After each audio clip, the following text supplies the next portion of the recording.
Monday, August 28, 2017. To you. Urgent issues usually preempt important matters. For today, I had intended to write about the announcement President Trump made last week regarding the war in Afghanistan. I have procrastinated in writing on that subject for days. Also, I wanted to comment on the recent North Korean missile test.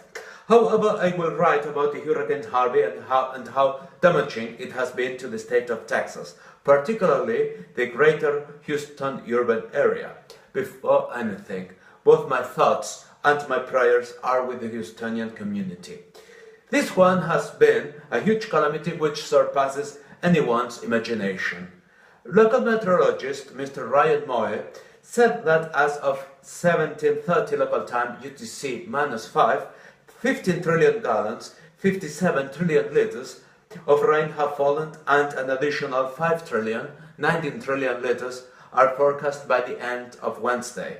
This means that Harvey will dump about 1 million gallons, 3.8 million liters of water per capita in southeastern Texas. Highways, buildings and houses have been flooded. Both Houston airports, George Bush and Harvey, are closed. 8 people have died due to the storm, and U.S. officials say that 450,000 people statewide will likely seek disaster aid. It has been the worst natural disaster ever in Texas history. That tropical storm, squeezed between two high-pressure fronts, is still punishing Rockport, Galveston, and obviously the Houston metropolitan area. The cruel irony is that the current outcome is, given the extent of this catastrophic event, the best possible scenario. Indeed, the Houston mayor, Mr. Sylvester Turner, Democrat, was complaining why people were not evacuated before Harvey made landfall. For his part, Texas Governor Mr. Greg Abbott, Republican, said it was too difficult, if not impossible, to manage a 2.3 million people evacuation program. I agree with Mr. Abbott. The only man who could have led such an operation was buried in Moab long time ago. I'm writing about Moses for those who are unfamiliar with the Bible. Also, we must mention Harvey's negative effects on the oil industry, more particularly in the refining and shipping process. 15% of the U.S. refining capacity are shut down. Nearly 3 billion barrels of the 18 billion daily refining capacity has been knocked out. In addition, all major ports in Houston and Corpus Christi will remain closed for the following days. Even though the U.S. crude futures pulled back 0.8% to $47.46, U.S. gasoline futures rose to $1.723 a gallon, hitting a 2-year high.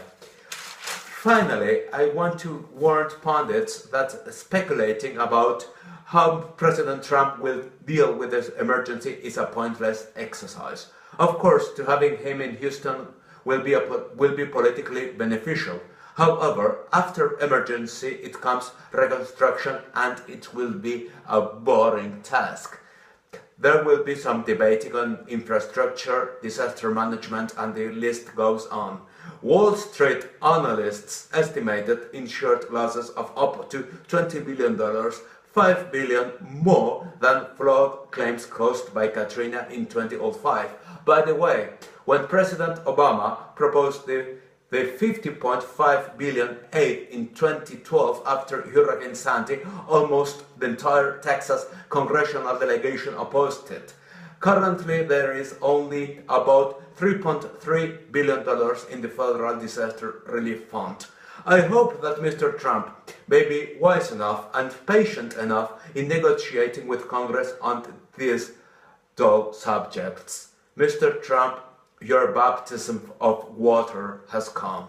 The world is still on.